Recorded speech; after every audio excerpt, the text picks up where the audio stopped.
we have more to talk about in terms of this campaign, because both the Obama and McCain camps are taking some nasty shots at each other in their ad campaigns. This is the latest installment from the Obama campaign. Listen. 1982. John McCain goes to Washington. Things have changed in the last 26 years, but McCain hasn't. He admits he still doesn't know how to use a computer, can't send an email, still doesn't understand the economy, and favors $200 billion in new All right, here's what's not fair about this ad. It's not that he doesn't know how to use a computer. It's that he physically cannot use a keyboard, and he physically cannot email or BlackBerry. This has been well documented in past media reports from his war injuries. Yeah, it was first brought up in an article in the Boston Globe back in 2000. Couldn't have been more clear, and you would think the Obama campaign would have done their homework and realized this, but apparently not. Yeah, let's ask Jim Pinkerton, Ellen Ratner. They're both Fox News contributors, and they are back with us this morning. Okay, first of all, Jim, we'll give you the first word on this. Do you think this is a nasty ad, or do you think he's just really focusing on him being out of touch? I think it's a nasty and unfair ad, and it'll probably backlash. It's like, look, Bob Dole also had war injuries, and you know, he couldn't move his right hand.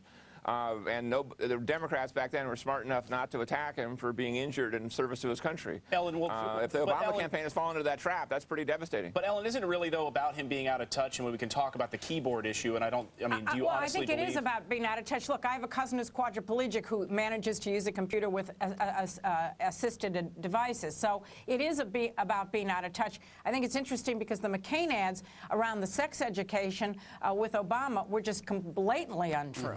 I don't agree with that, by the way. I think this is, Ellen's trying to get a little shiv in there. I mean, look, Obama was for legislation that called for, quote, age-appropriate sex education. Now, the question is, who do you trust on that? Do you trust the National Education Association? FactCheck.org has been very clear about this, Jim. I read the FactCheck.org thing, and they just put their trust in the liberal education establishment, the same people who brought us school busing and affirmative action and sex education. It had to do with appropriate touch, etc. Well, the point is, that's what they say. If you give the bureaucrats license, say you do what you think is appropriate with somebody else's kids.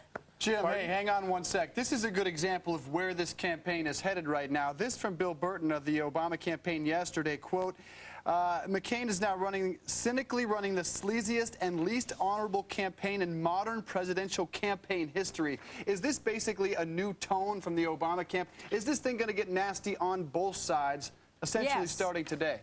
Yes. Yes. Jim, what do you think? McCain's been on the offensive, nailing Obama as an empty suit for 2 months now, and the Obama people have woken up. What they should do, though, is not run counterattack ads. They should do what McCain wanted to do 2 months ago, which is debate every week. Have a town meeting, have the two of them standing there next to each other, no commercials, no music, no nothing, just the two of them talking. And why won't the Obama campaign do it? Meanwhile, Ellen, we want to bring up something. You appear to have crossed party lines.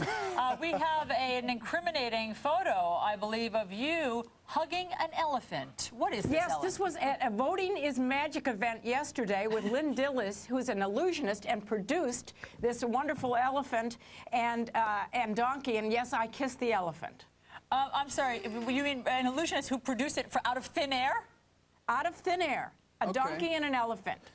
And we all got along. Well, we learned a lot about Ellen this morning. I learned from Jim that Ellen carries a shiv. Well, another name for a knife. It comes in handy. I didn't realize that. Elephants and donkeys and, hey, love of animals. Yeah. Ellen. Lynn Dillis, we ought to have her do it on Fox and Friends. Ellen actually showing that she can be bipartisan. Thank you, Ellen, Thank you very much. Thanks so much, Jim. See you guys next week.